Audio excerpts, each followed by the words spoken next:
आप सभी अच्छे और प्रसन्न होंगे। चलिए आज हम पढ़ते हैं पाठ 17, यही वरदान दे। करते हैं इस कविता की शुरुआत। प्रभु विपत्तियों से रक्षा करो, यह प्रार्थना लेकर मैं तेरे द्वार नहीं आया। कवि कह रहा है बच्चों, भगवान मेरी जो भी समस्याएं हैं उनका समाधान करो। मैं तेरे हाथ जोड़कर प्रार्थना करता हूँ। मैं तेरे द्वार पर सारी विपत्तियों को लेकर नहीं आया हूँ, लेकिन फिर भी तुम मेरी समस्याओं का निपटारा कर दो। विपत्तियों से भयभीत न हूँ, यही वरदान दे। बस मुझे भगवान यह वरदान दे, मेरे सामने कितनी भी विपरीत परिस्थिति के ना हो, मैं उनसे डरूं नहीं, अर्थात उनका मुकाबला करने में सक्षम रहो। मुझे ऐसा वरदान दो।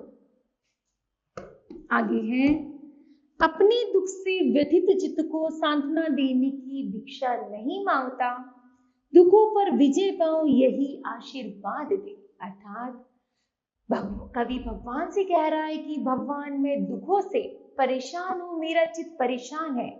ऐसी प्रार्थना नहीं करता कि मेरे दुखों का नाश कर दो, बल्कि मैं आपसे ऐसी प्रार्थना करता हूं कि उन दुखों को झेलने के लिए मेरे में इतनी शक्ति आ जाए कि मैं उन दुखों को आसानी से झेल सकूं। मुझे ऐसा वरदान दो।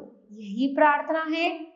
तेरी सहायता मुझे ना मिल सके तो भी यह वर दे कि मैं दीनता स्वीकार करके अवश्य न बनूं, अर्थात मुझे भगवान ऐसा बना दो कि चाहे मुझ पे कितनी ही परेशान, कितना ही मैं दीन क्यों ना हो जाऊं, फिर भी मैं किसी के वश में ना रहूं। अर्थात जो मेरा मन चाहे, अर्थात मैं स्वतंत्र रहूं और अपनी, अर्थात मैं किसी का गुलाम, अर्थात मैं किसी के आगे भीख ना मांगू, बल्कि मैं स्वयं ऐसा कोई कार्य कर पाऊं जिसमें मैं अवश ना होकर अपना कार्य स्वयं कर सकूं। अर्थात तो मुझे भगवान ऐसा वरदान दो कि मैं अपना कार्य स्वयं कर सकूं, चाहे कितनी परिस्थिति विपरीत क्यों ना हो, मैं उनको झेलने की हिम्मत रख सकूं, है ना। आगे है, संसार के अनिष्ट अनर्थ और छल कपट ही मेरे भाग्य में आए हैं। अर्थात कवि बता रहा है कि मेरे भाग्य में संसार में जितने भी अनर्थ, कपट और जितने भी बुरे कर्म है, सब मेरे भाग्य में आपने लिख दिया है कि मुझे इन सभी चीजों को भोगना ही पड़ेगा। तो भी मेरा अंतर इन प्रताड़नाओं के प्रभाव से छीण ना हो। अर्थात भले ही मेरे सामने कोई भी दुख, अनर्थ, छल कपट क्यों ना हो, फिर भी मेरा मन इन सब चीजों को झेलने में लगा रहे। अर्थात मैं परेशान ना हो, मुझे इतनी सामर्थ्य देना कि मैं इन दुखों को आसानी से झेल सकूं। मुझे बचाने यह प्रार्थना लेकर मैं तेरे दर पर नहीं आया, केवल संकट सागर में तैरते रहने की शक्ति मांगता हूं। और हे प्रभु, मैं तेरे दर पर इसलिए नहीं आया हूं कि तू मुझे इन संकट से बचा ले, बल्कि मैं इसलिए आया हूं कि तू मुझे इन भले जितने भी सागर जय गहरे जितने संकट क्यों न हो, मैं उनमें आसानी से तैर सकूं।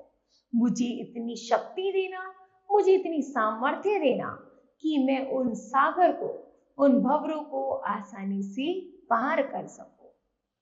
मेरा भार हल्का कर दे, यह याचना पूर्ण होने की सांत्वना में नहीं चाहता, यह भार वहन करके चलता रहूं, यही प्रार्थना है। अर्थात भगवान तुमसे मेरी यही प्रार्थना है कि चाहे तुम मेरे ऊपर कितना ही दुखों का भार क्यों न रख दो, मैं नहीं तेरे दर पर रहूंगा कि भगवान इन भारों को ले लो, लेकिन मैं ये जरूर कहने के लिए आया हूं कि इन भारों को लेकर मैं चलता रहूं। मुझे इतनी शक्ति देना, मैं इन भारों को लेकर चलता रहूं, आगे बढ़ता रहूं और एक दिन सफलता की श्रेणी पर पहुंच जाऊं।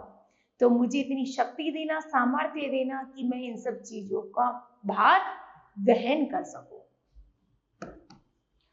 आगे है, सुख भरे क्षणों में मैं नतमस्तक हूं तेरे दर्शन कर सकूं, किंतु दुख भरी रातों में जब दुनिया मेरा उपहास करेगी तब मैं शंकित ना हूं। यहाँ पर कवि बता रहा है, जब मैं सुख के क्षण में था, अर्थात जब मैं सुखों के में रह रहा था तो मैं तेरे दर्शन कर पाऊं, किंतु जब मैं दुख में हूं तो आज मुझे ऐसा लग रहा है कि इस रात्रि में कि मुझ पर दुनिया हंस रही है और उस उपहास को मैं सह सकूं और मुझे इतनी शक्ति देना कि मैं आगे जीवन में कुछ कर पाऊं।